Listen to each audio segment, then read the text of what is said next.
Congress party छोड़ने के बाद तृणमूल कांग्रेस ज्वाइन करने के बाद पहली बार बनारस पहुंचे ललितेश पति त्रिपाठी मीडिया से मुखातिब हुए।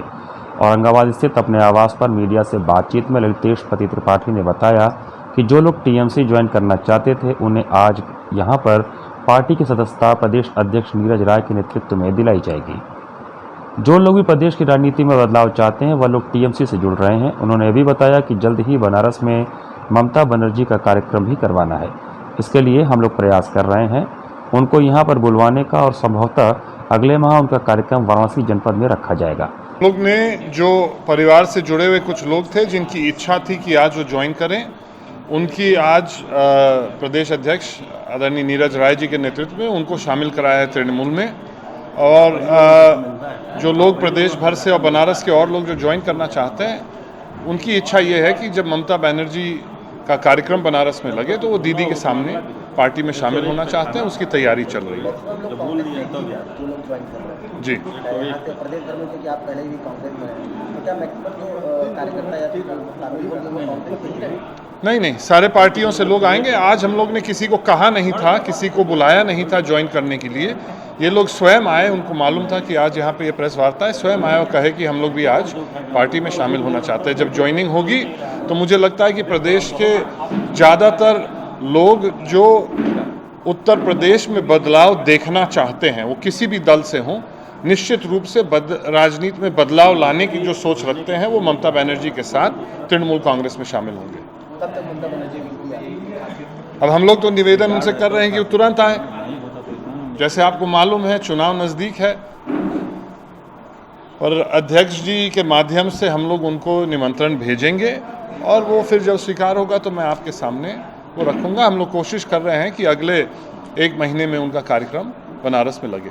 2022 के चुनाव में तृणमूल एक्टिव पोजीशन में नजर आएगी। हम लोग की तो इच्छा है ही है कि हम लोग लड़ें, मगर वो पार्टी के नेतृत्व को तय करना है, क्योंकि उत्तर प्रदेश अभी तृणमूल के प्लानिंग में नहीं था। हमारे शामिल होने के बाद कुछ चर्चा शुरू हुई है, मगर उसके पहले तृणमूल 2022 के चुनाव का लक्ष्य उन्होंने सिर्फ गोवा में बनाया था। तो अब चर्चा करेंगे, अभी समय है।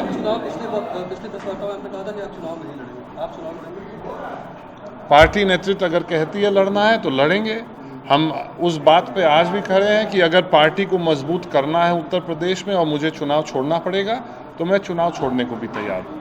इस बार के चुनाव में क्या सपा के साथ होकर के समझौता होगा या एक टैक्टिकल अलायंस रहेगा कि किसी को तो वापस समझौता करें, अपने कैंडिडेट न दें, किस तरीके की रणनीति? इस पे चर्चा और इस पे फैसला मुझे लगता है कि दोनों मुख्यमंत्री, मतलब पूर्व मुख्यमंत्री उत्तर प्रदेश अखिलेश यादव जी और आदरणीय ममता बनर्जी के आपस के संबंध आप लोग सब जानते हैं। वो लोग आपस में बात करेंगे और जो भी निर्णय, अभी कोई जिम्मेदारी, अभी कोई पद, उसकी चर्चा हुई नहीं है। जैसे मैंने पहले भी कहा था कि राजनीति को जिन लोगों ने खराब किया है पिछले कुछ दिनों में, वो राजनीति का प्रयोग सत्ता और पद के लिए उसका प्रयोग करते थे। मैं अपने आप को उससे अलग रखता हूँ। मैं एक सामान्य से कार्यकर्ता रहूँगा और मैं अपने आप को उपेक्षित महसूस कर रहा था, इसलिए मैंने त्यागपत्र दिया। वो गलत है। मेरे साथ मेरे परिवार के लोग, कांग्रेस पार्टी के अंदर लोग उपेक्षित थे और उनका दर्द जान के मैंने इस्तीफा दिया था। इस दौरान मीडिया से बातचीत में प्रदेश अध्यक्ष नीरज राय ने बताया कि उत्तर प्रदेश और बंगाल की भौगोलिक स्थिति सामान्य है और ऐसा शायद ही कोई जिला होगा जहां से लोग बंगाल में नहीं होंगे। उन्होंने बीजेपी सरकार पर निशाना साधते हुए कहा कि उत्तर प्रदेश में महिलाओं के साथ सबसे ज़्यादा हिंसात्मक घटनाएं घटी हैं और वही बंगाल को लेकर उन्होंने कहा कि अगर बीजेपी हमारे ऊपर आरोप लगाती है तो क्यों नहीं वह वहां पर विरोध करने के लिए ज़मीन पर उतरती है।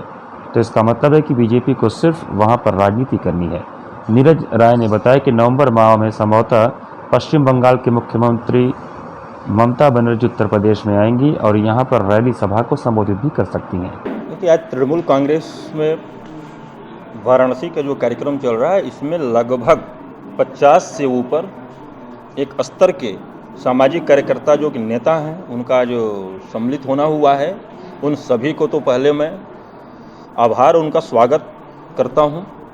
और ऐसे ही दिन दूना रात चौगुना तृणमूल कांग्रेस उत्तर प्रदेश में बढ़ने का काम करती रहेगी और मुझे पूरा आशा है, पूर्ण विश्वास भी है कि जो तृणमूल कांग्रेस की नीतियां और सिद्धांत जो हमारी राष्ट्रीय अध्यक्षा सुश्री ममता बनर्जी दीदी के द्वारा जो बनाया गया है और जनहित के लिए चलाया जा रहा है, उसका प्रभाव उत्तर प्रदेश में पड़ेगा। क्यों पड़ेगा कि उत्तर प्रदेश और बंगाल की जो भौगोलिक स्थिति है कहीं से मतलब ये अलग नहीं है, एक ही है। और ख़ासतौर से अगर पूर्वांचल देखा जाए तो पूर्वांचल में कई सौ सालों से पूर्वांचल का शायद ही कोई ऐसा गांव होगा जहां से कि कुछ लोग बंगाल में जाकर अपनी आजीविका को न चलाने का काम करते रहे और वहां पर जाकर स्थापित न हो गए हों। रही बात ममता जी कब आएंगी, तो संगठन उनको जल्द ही इस चीज़ पे निवेदन भेजता है कि आप उत्तर प्रदेश में आवें, और हो सकता है नवंबर में ही उनका कार्यक्रम बनने का पूरा चांस है। भारत की सरकार के द्वारा जो रिपोर्ट जारी किया जाता है उस रिपोर्ट को मैं मानने को तैयार हूं, न कि भारतीय जनता पार्टी जो खुद ही अराजक तत्वों की पार्टी रही है उस पार्टी के आरोप से मुझे कोई लेना देना नहीं है, क्योंकि आरोप जीवी हैं सब ये। तो आरोप जीवियों के आरोप झेलने की आदत तृणमूल कांग्रेस को है।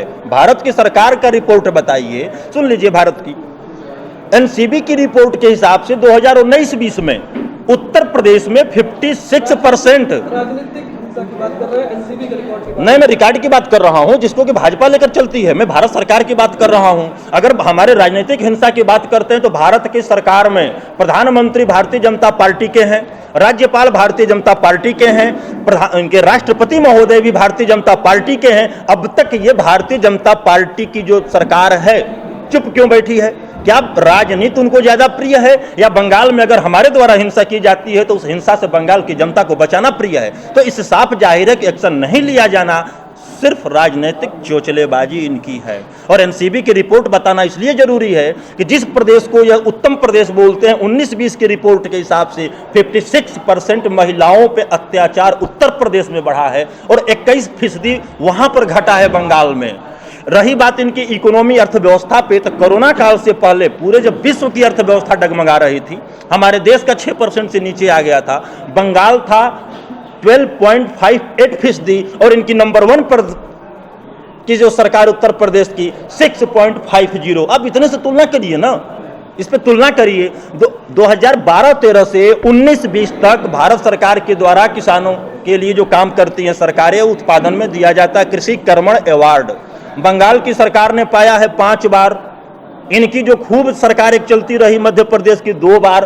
तो 8 सालों में 5 बार कृषि कर्मण अवार्ड भारत सरकार के द्वारा हमको बंगाल को मिल रहा है, तो भाजपा के द्वारा प्रमाण पत्र लेने की जरूरत थोड़े हमें।